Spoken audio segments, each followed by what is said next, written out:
Boston College is finding ways to lose. Today was an epic collapse. You are Locked On Boston College POSTCAST, part of Locked On Sports Boston, on the Locked On Podcast Network. Your team every day. Hello and welcome. This is the Locked On Boston College POSTCAST. I'm your host, AJ Black. I'm live here at Alumni Stadium. Boston College just lost to Louisville 31-27. This was an unexcusable loss.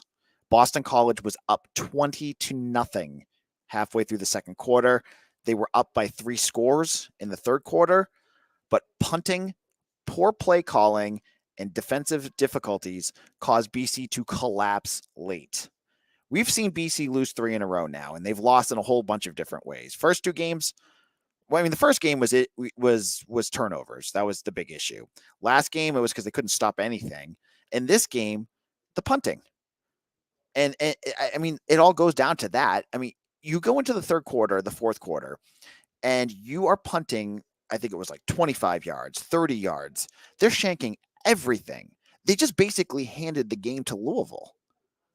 That was what that was. And I don't know what the answer is because they tried Ivan Savenko. It didn't work. They tried Sam Candotti. His first punt, he shanked. He finally got one the second time. But that's I think it was one punt that actually was like a decent punt. And then you add in, they missed an extra point, which probably also cost them because if they, in those last 2 drives, could have kicked a field goal, we're talking something else here. This is frustrating. This was a frustrating loss. I can't believe that they were able to watch a lead that they had go away so quickly because they were in control for a lot of this. You started off this game red hot. You were doing everything that Boston College has been known to do this year that makes them successful. You had Quintayvius Hutchins out of the blue has an interception, a fumble forced, a fumble recovery, and they're putting up points. You know, they got a touchdown pass to Jeremiah Franklin. They got a touchdown pass to Trayshawn Ward. You got Kai Robichaux running it in. You're doing all the right things. The defense is holding strong. They're making plays. And then all of a sudden, it starts to tighten and tighten and tighten. And then as it tightens, all of a sudden, that offense that was moving it effectively, they start to fall apart. You're doing, and I don't know the play. Mitch Wolf of Eagle Insider will have to come on and tell me. It's that play that Tommy Castellanos rolls out and then throws like a really short pass, usually to Lewis Bond, who then immediately gets blown up. I don't know what that play is, but they've done it all season and they need to throw it out because it goes nowhere every single time. And they keep doing it. That play is abysmal. So the offense tightens up and you're watching the leads going and it's going, and then they're punting and they're giving the ball. At one point they gave Louisville the ball at the 44-yard line. I want to get mad at you want to get mad at the defense, but the defense they're basically just turning. That's like a turnover right there. You're not punting it. You're not doing anything. You're just giving them the ball in plus territory. This was a game that they had. They had this game and they could have won it. It would have been a massive win for this program and they blew it. Bill's got to be pissed right now. I got to imagine he is not very happy. And I'm here to talk to you guys. This is what I wanted to do tonight. This is what I think is best use of my time, is to talk about what just happened. So let's go over this game. Let's go over what happened. I'll give you my analysis of what was going on. So first of all, going into this game, I was expecting BC to get blown out. If you listen to my pregame analysis with Mitch, I had them losing by like 20 points. So on one hand, you should be like, oh, maybe you should be excited because they were just close and that's great. They covered. Ooh, great. Whoop-de-doo. Honestly, it would have been easier to deal with if they got their doors blown off, especially when you heard pregame that Turbo Richard is hurt and Cam Arnold is hurt. We have no idea what's going on with Turbo. Cam, we knew, he was in a sling earlier this week, and I know they were saying he was day-to-day, but you knew he wasn't going to play. So once I knew that was going to happen, I was like, this is going to get ugly. And honestly, it was the complete opposite. And once BC started off playing very well, it just made it that much harder when they did collapse because you just didn't have that going. So the game starts off. BC, they get the ball, right off the bat, and they go 3 and out. And it's one of those drives like I get back to like some of the stuff that Adazio did, and it feels a lot like that, where it's like 3-yard run, bad pass, punt. And you can do any variation of that because it could be a run to Robichaux, it could be a run to Ward, it could be Castellanos at this point because Castellanos doesn't seem to be doing much of anything. And then it's usually a bad throw, and that ends the drive. So they start with that, but then it's the spark that happens. It's the spark of the defense that really gets BC going. You get that play, the big play from Quintayvius Hutchins, and you're feeling like, okay, this is a chance for them to do something. The defense is flying all over the place at this point. You got Omar Thornton looks really good. Ashton McShane, he had his moments. He was looking okay. KP Price, and I thought at times the pass rush was pretty good. I liked that they made some changes up there too. I saw Quan Williams was starting over George Rooks. I'm a big fan of that. I think that needs to happen more. I saw obviously Quintayvius Hutchins started again over Neto Ekpala. No offense to Neto, but I think Q made more plays in this one game than big plays than Neto has done in a couple years. So that was good. But you get that big play, you get a touchdown, and it was a great call. We're looking at all like the bad things, like you see like the glimpses, and you're like, why can't they do this more consistently? Because it's fourth. I think it was 4th and 3 or 4th and 2. Should get that right because I'll get yelled at by Bill. And they hit Kamari Morales, and he was wide open for a 54-yard touchdown pass. It was beautiful. Place goes nuts. The fans are feeling good. That's a first great play of this game. And so like BC, they jump out, they make a big play.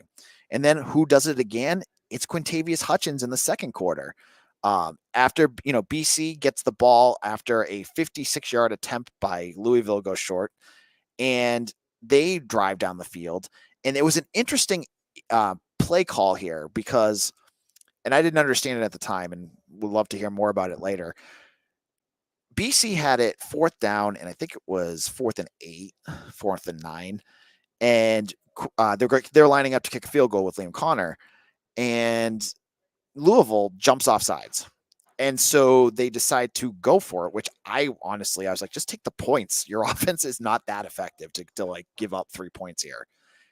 Instead they go for it, and they hit Trayshawn Ward for a touchdown pass. It was a gutsy, ballsy call right there by Bill. So got to give him credit for that. They go up to a 14-0 lead here. Now, in a moment, we're going to continue looking at what happened in this game. I'll get back to you with more in just a moment.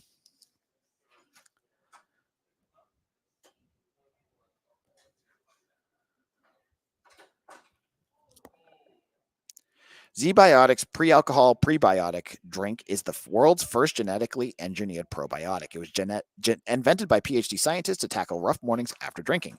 Here's how it works. When you drink, alcohol gets converted into a toxic byproduct in the gut. It's this byproduct, not dehydration, that's to blame for your rough next day. Pre-alcohol produces an enzyme to break this byproduct down. Just remember to take your ZBiotics before your first drink of the night. Drink responsibly. You're going to feel great tomorrow. Look, if you're after this game and you want to have a couple drinks because it was tough, make sure you take that prebiotic because it's going to make you feel better. Because, in the morning, you're going to feel still this loss, but you don't want to feel that hangover, that feeling afterwards as well. So drink your pre-alcohol, drink responsibly, and you'll enjoy your tomorrow. Go to zbiotics.com/LockedOnCollege to learn more and get 15% off your first order when you use Locked On College at checkout. ZBiotics is backed with a 100% money-back guarantee, so if you're unsatisfied for any reason, they'll refund your money. No questions asked. Remember to head to zbiotics.com/LockedOnCollege and use the code LockedOnCollege at checkout for 15% off. This is Locked On Boston College, and I want to also tell you about our friends over at Prize Pick. You can now win up to 100 times your money on Prize Picks with as little as 4 correct picks. Prize Picks is the best way to get action on sports in over 30 states, including California, Florida, Georgia, and Texas. They have every sport. You're thinking college football, not college football, NFL, NBA, NHL, they've got them all. So sign up today. You're going to get $50 off instantly when you play $5. You don't even need to win to receive the $50 bonus. That's a great deal right there. It's guaranteed. PrizePicks also offers weekly promotions that can lead to big payouts like Taco Tuesday. Each Tuesday, PrizePicks discounts select player projections up to 25% to provide even more value to your league. So go to PrizePick. Make sure you sign up today and get that great deal by using code Locked On to get $50 instantly after you play your first $5 lineup. Again, download the app today and use code Locked On College to get $50 instantly after you play your game. PrizePicks, run your game. This is Locked On Boston College, AJ Black. Thank you all who are here and who are listening. And I want to talk more about this game. So BC's up 14-0 here. Louisville's offense can't do anything at this point. So you're feeling like things are okay. You're thinking things are they're playing as their best ball right now. And then Quintayvius Hutchins with the other play of the game. He makes a huge hit, recovers the fumble, gets the ball back. And after a quick couple plays, BC scores on a Robichaux touchdown. But this is our first issue here with special teams.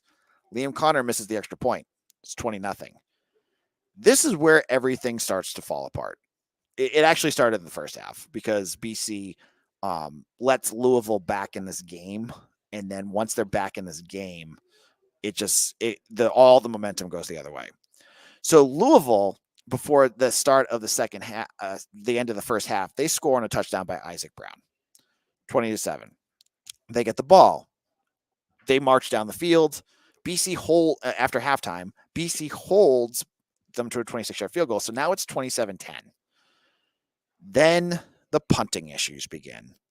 BC shanks. And you're giving them short field position. And, say what you will about this defense. If the defense is backed up and they're protecting 30, 40 yards of field, that's not fair to blame them when you're playing a pretty good offense that just scored, 45 points against Miami last week. You're asking them to do a lot. You're asking them to do a lot if they're backed up. And here's my rant.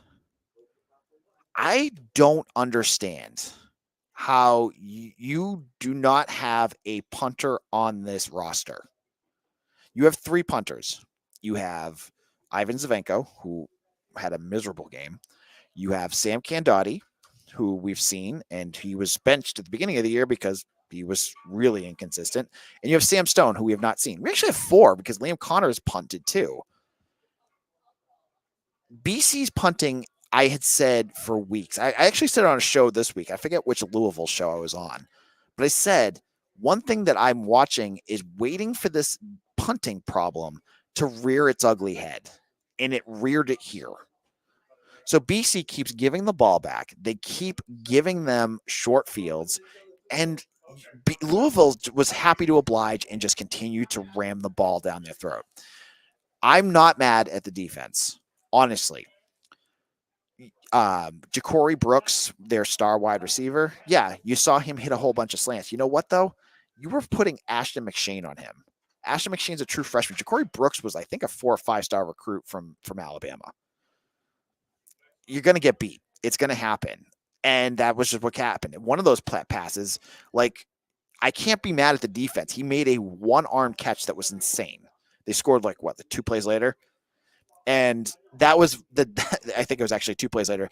It was 1 play before that was the KP Price fumble that looked like this game was about to get blown open. And then it wasn't. He was down. And that was it. After that, they scored, and then they just kept scoring. And again, I'm not going to get mad at the defense for a lot of this. I'm going to get mad at the offense, though, because I don't know what the play calling is going on right now. But they got to figure something out because they're inconsistent. They tense up. It seems like they're tensing up when things get tight, and it's causing them to lose. It's causing them to make mistakes. The go-to from last year of running with Thomas Castellanos is not working right now with what they're doing. It's about as ineffective as running Kai Robichaux into a loaded box to have Tommy running at this point, because whatever they're doing, he's only getting like 3 or 4 yards on some of these, and other ones he's not getting anything. So that's not working.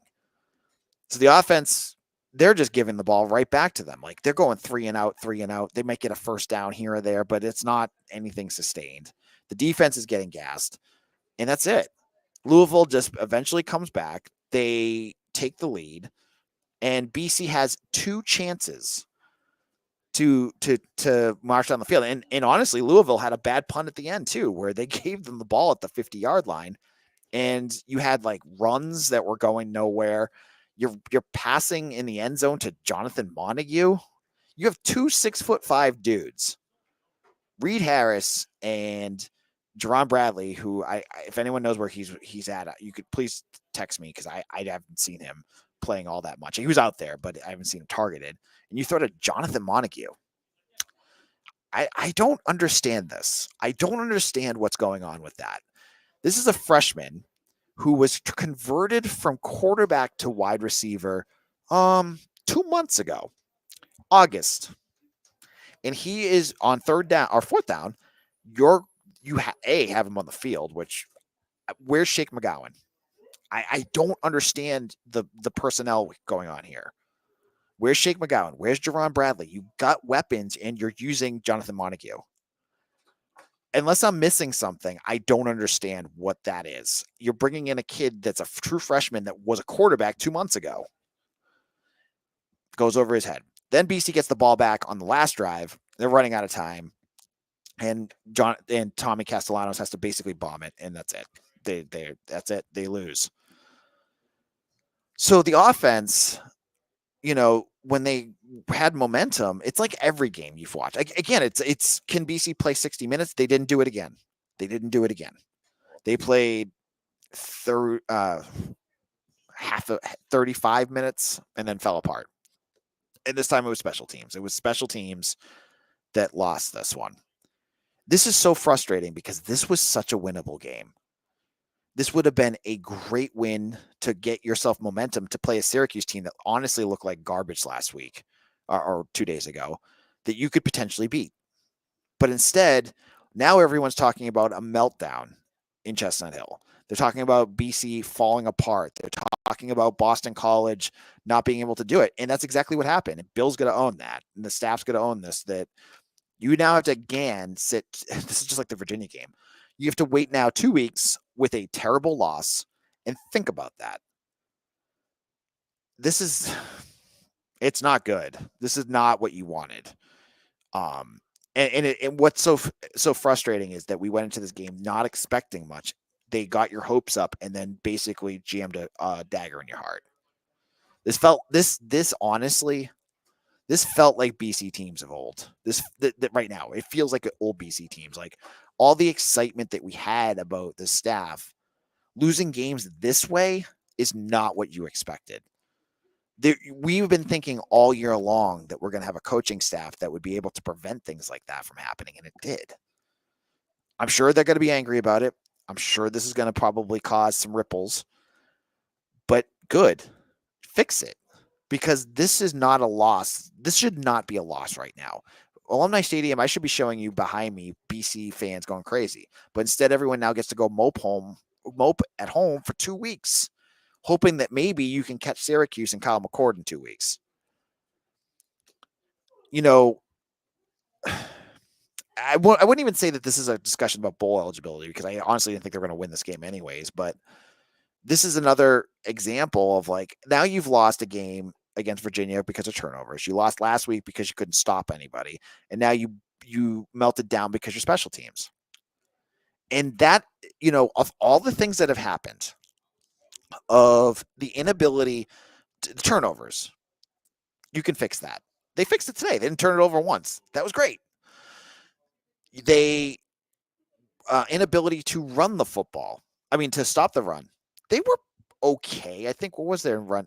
They allowed, pulling it up right now. They let up 129 yards against Isaac Brown, who's probably the best freshman running back in the country.